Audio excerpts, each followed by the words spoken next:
You've been shrinking yourself just to fit, softening your edges, holding back your truth, twisting your voice to sound more like theirs. You smile when your chest is breaking. You nod when your soul is screaming no. And the worst part is, they still don't see you. You've bent over backwards for people who only love the version of you that makes them comfortable. You've performed politeness while carrying heartbreak in your ribs. You've apologized for existing too loudly. You've swallowed your storms just to keep the room calm. But tell me, who's holding you when the silence finally cracks? When the performance ends and you're left backstage, staring at a version of yourself you barely recognize? There's a kind of loneliness that doesn't come from being alone. It comes from being surrounded and still invisible.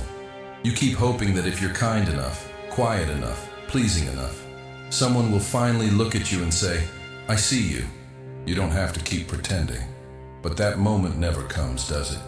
Because the people you're trying to please, they were never looking for the real you. They were looking for a mirror of themselves.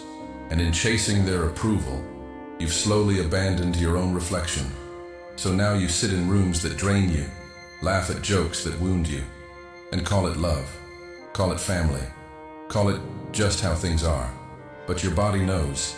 It tightens, it whispers, it aches. Because there's a war inside you, between the version of you they expect and the quiet truth that keeps trying to breathe underneath. But what if the breaking point you're feeling is not the end? What if this discomfort, this exhaustion, this silent scream inside you is actually the first crack in the illusion, the first light seeping through the mask? What if everything you're feeling right now is the beginning of who you truly are? Let's walk through that together. You learned early how to disappear without leaving, how to smile without meaning it, how to say "I'm fine" with eyes full of rain. And maybe they called you easy to be around. Such a good kid, always so calm, so respectful, so kind. But they never asked what it cost you, because it's not kindness when it's rooted in fear. It's not peace when you have to bury your truth to keep it. And it's not love if you have to disappear to be loved. This is the invisible prison, not made of walls or bars, but of expectations. The ones they never said out loud, but you heard in every silence, every sigh, every disappointed look. So you began the performance. Act 1, be small. Act 2, be useful. Act 3, be whatever keeps the peace. And beneath it all, your real self sat in the dark, unseen, unheard, unloved. You weren't trying to lie. You were trying to survive. Because somewhere along the way, you believed the lie. If I show who I really am, they'll leave. Or worse, they'll stay, but they'll look at me differently. So you built the mask, not to deceive, but to protect the soft, sacred parts of you that never felt safe enough to breathe. You learned the art of emotional shape-shifting, at school, at home, in relationships, always scanning the room, feeling what others needed, and becoming it. Not out of love, out of survival. But over time, something inside you started to erode. You wake up tired, even after sleeping. You laugh, but it feels hollow. You say yes, but your whole being is screaming no. And no one sees the conflict because the performance is flawless. The mask is beautiful. The world applauds. But inside, you're crumbling. Because every yes you didn't mean, every truth you swallowed, every part of you exiled to be accepted, became another crack in your soul. This is not just emotional fatigue. This is self-abandonment, a quiet form of self-destruction dressed up as being nice, as being easy, as being the strong one. But strength is not silence, and peace is not pretending. So ask yourself, who are you performing for? Who are you constantly editing yourself around? And more importantly, why do you still believe their love is worth more than your truth? Maybe because, for so long, your nervous system associated love with approval, praise with safety, disagreement with danger. But this is where the Buddhist path begins to whisper that who you are beneath the mask is not broken, is not too much, is not enough. It's just hidden, buried under years of rehearsals. Buddhism doesn't ask you to fight the mask. It simply invites you to see it, to recognize it as a defense, not a flaw, to bow to it for trying to protect you, and then to slowly begin the return. Return to what is raw, unscripted, alive. To the version of you that doesn't ask, will they like me? But instead wonders, do I recognize myself in this moment? Because real peace doesn't come from being loved by many. It comes from no longer betraying yourself in the process. And maybe, just maybe, that deep, aching exhaustion you feel is your soul saying, I'm done performing. So take a breath. Let the silence fall. Let the mask slip, just a little. Because every time you stop pleasing who never saw you, you make room for someone who might. Even if that someone at first is just you. If no one was watching, if no one could judge you, what would you finally say out loud? Drop it below. Write like it's the first time someone will really hear you. No filters, no masks, just you. Pain is not always loud. Sometimes it's quiet. A slow erosion, a fading color, a heartbeat you can't hear anymore. You carry it like background noise, a constant hum beneath your smile. You function, you show up, you laugh at the right times. But inside, something has been unraveling. It didn't happen all at once.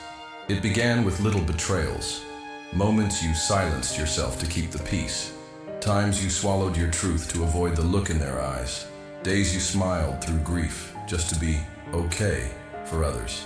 And each time, a piece of you got buried. Not gone, just hidden. Now you feel heavy, but it's not the world. It's the weight of everything you never said. This is how pain shapes you, not with thunder, but with repetition. You were taught that to be loved, you must be easy. And to be easy, you must be empty of needs. So you became the listener, the fixer, the one who holds it all. But who holds you? Your softness was never the problem. It's the way the world punished it, called it weakness, tried to change it, taught you to see it as something to apologize for. But Buddhism sees it differently. In your suffering, there is wisdom. In your cracks, there is light. In your longing, there is life. Pain is not the enemy, it's the messenger. It doesn't come to destroy you. It comes to reveal what no longer fits. The rejection you felt. It wasn't proof you were unworthy. It was life saying, not here, not with them. The heartbreak that shattered you. It wasn't a punishment. It was the opening of a deeper love, the kind that starts with you. And the emptiness you dread, maybe it's not emptiness at all. Maybe it's space, cleared out for something real to grow. We live in a world that tells us to avoid pain at all costs, to numb it, escape it, silence it. But pain doesn't leave when ignored. It roots deeper. It becomes the tension in your chest, the voice in your head, the storm in your dreams. But here's what the Dharma whispers. Turn toward it, not to suffer more, but to finally hear what it's been trying to say. Because your pain holds your story, not the one you tell others, but the one you've lived in silence. And in that story is your becoming. The moment you stopped feeling enough, the day they left without explanation, the night you cried without knowing why, all of it is shaping you. Not into someone broken, but into someone real, into someone who no longer needs to be understood by everyone, just held by themselves. So let the tears come, let the breath catch, let the truth rise. You don't have to explain it. You don't have to justify it. You just have to stop running from it. Because the more you turn toward your pain, the less it controls you. The more you listen, the softer it becomes. And maybe that ache in your chest is not something to fix, but something to feel. You're not too much. You're not too sensitive. You're not weak. You're healing. And healing is remembering who you were before the world taught you to be afraid of your own depth. They told you that letting go meant giving up, that detachment was cold, that not fighting for their approval made you selfish. But they never understood. You weren't letting go because you didn't care. You were letting go because you were drowning. There comes a moment in the quiet collapse of pretending when your soul whispers the most sacred truth. I can't carry this anymore. And maybe that's not a breakdown. Maybe that's freedom, beginning. Because detachment isn't about closing your heart. It's about finally setting it free. You've spent years clutching the reins of relationships, trying to control how others see you, how they respond, how they stay.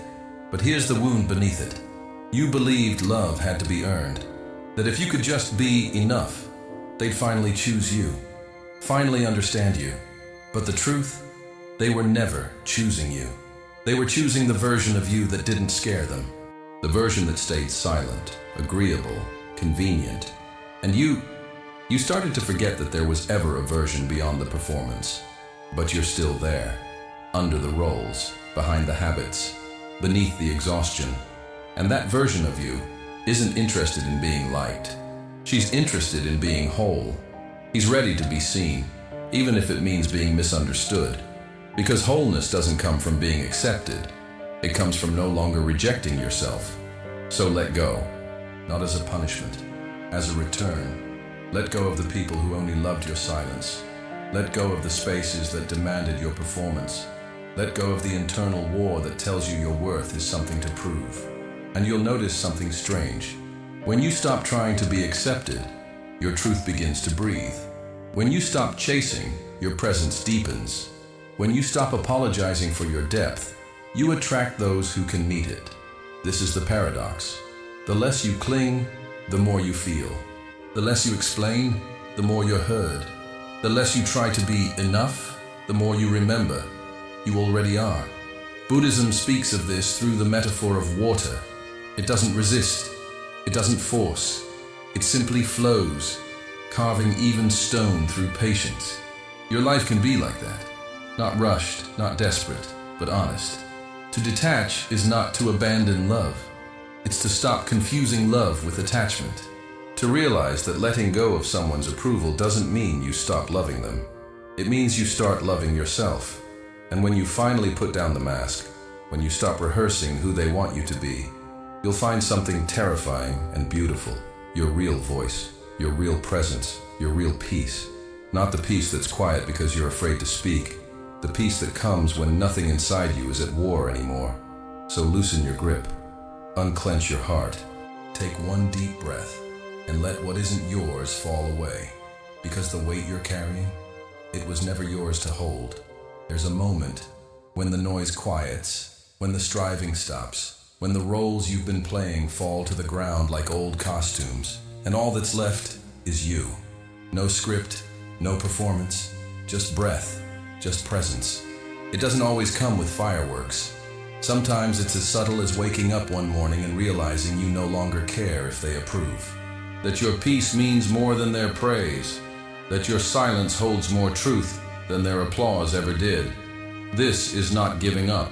This is coming home. You've spent a lifetime trying to be understood by people who were never listening deeply enough to hear you. Trying to fit into spaces that always felt just a little too tight, a little too cold. But now, you stop knocking on closed doors. You stop bleeding just to be seen. You stop making yourself smaller for people with limited vision. You begin to accept the sacred loneliness that comes with self-truth. Because there's a silence inside you that doesn't feel empty anymore. It feels alive. It's not the silence of suppression. It's the silence of being whole. And in that silence, you start to notice things. The way the wind touches your skin. The way your breath softens when you stop fighting. The way life keeps unfolding, even when you stop trying to control it. This is surrender. Not the passive kind. The sacred kind. The kind that says, I no longer have to chase what's not mine. I no longer have to carry what broke me. I no longer need to prove that I'm enough. You already are, without the mask, without the approval, without the performance. And maybe they'll never understand. Maybe they'll never see the weight you carried, or the strength it took to finally put it down. But that's not your burden anymore. Your healing isn't for them to witness. It's for you to live. So sit with yourself in this new stillness. Let the ache be just an ache. Let the past be just a memory. Let everything be exactly as it is, without resistance, without running, without the need to be anything more than this moment. Because this moment is enough, and so are you.